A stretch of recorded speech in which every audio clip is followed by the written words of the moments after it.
আসসালামু আলাইকুম। I am from sweet Bappi. So আমার আরও একটা ভিডিওতে আপনাদের সবাইকে স্বাগতম। আর ঘড়িতে এখন সময় বাজে হচ্ছে ভোর 4টা। আর আমরা সবাই এখানে হচ্ছে রেডি হচ্ছি বিকজ অফ হচ্ছে আমরা কাপ্তায় যাব।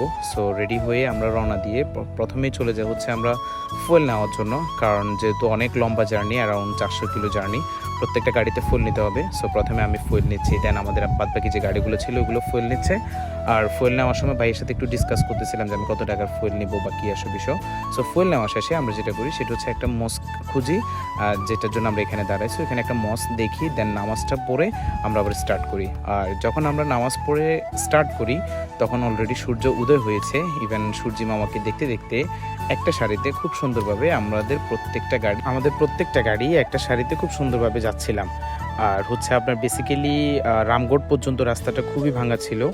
আর এরপরে যখন আমরা রামগড়টা ক্রস করি তখন এই ব্রিজটা এত বেশি জোস, আপনার মনে হচ্ছিল না যে এটা আমাদের বাংলাদেশে কোনো রাস্তা। অনেক এনজয় করতে করতে গাড়ি রাইড করতেছিলাম। আর আমাদের বাম পাশেই ছিল আমার ভাইয়ের গাড়ি। সো ভাইয়েরাও অনেক বেশি এনজয় করতেছে, পিছনে শহীদ ভাই উনি অনেক বেশি এক্সাইটেড।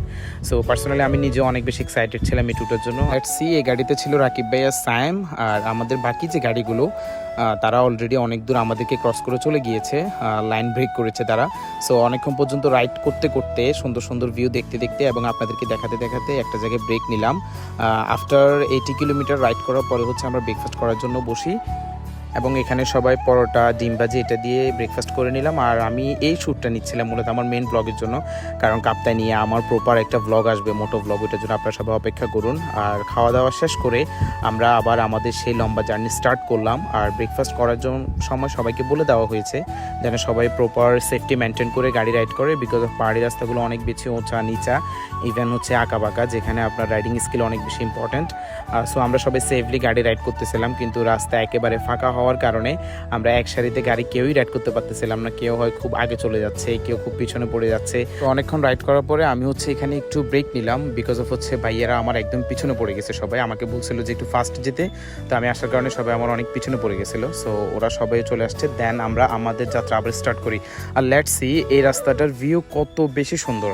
আর এখানে হচ্ছে আপনি যদি বাইক নিয়ে না যান আপনি এই সৌন্দর্য কখনোই উপভোগ করতে পারবেন না। আর এত সুন্দর রাস্তা দেখে আমরা সবাই লোভ সামলাতে পারি নাই, তাই হচ্ছে আমরা এখানে সবাই একটু ব্রেক নিলাম, কারণ হচ্ছে আমাদের বাকি যে গাড়িগুলো ছিল ওগুলো অনেক পিছনে পড়ে গেছে। দ্যাটসে আমরা এখানে একটু দাঁড়ালাম।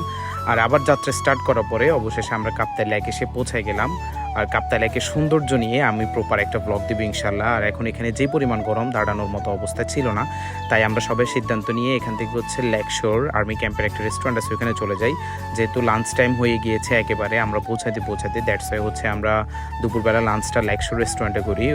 সো আফটার লাঞ্চ আমরা সবাই হচ্ছে লেকের পাশে লিচু নিয়ে মজা করতেছিলাম। সো অনেক বেশি টায়ার্ড ছিলাম সবাই, কারণ এত বেশি পরিমাণে টেম্পারেচার হাই ছিল যে সবার অবস্থা খুবই নাজেহাল অবস্থা ছিল। সো লিচু নিয়ে মজা করা শেষে সবাই প্ল্যান করে হচ্ছে একটা বোট ভাড়া করলাম। আর লেটস সি পুরো কাপ্তাই লেকের ওয়ান অফ দ্য বেস্ট সময় ছিল হচ্ছে কাপ্তাই লেকে বোট নিয়ে ঘোরা। সো কাপ্তাই লেক নিয়ে ইভেন কাপ্তাই নিয়ে আমার পুরো একটা মোটো ব্লগ আসতেছে। আই হোপ যে আমার ওই ব্লগটা আপনারা অনেক বেশি এনজয় করবেন। সো আমার আজকের ভয়েস ওভার ভিডিও এতটুকু পর্যন্তই। আশা করছি যে আমার এই ব্লগটা আপনাদের অনেক বেশি ভালো লাগবে।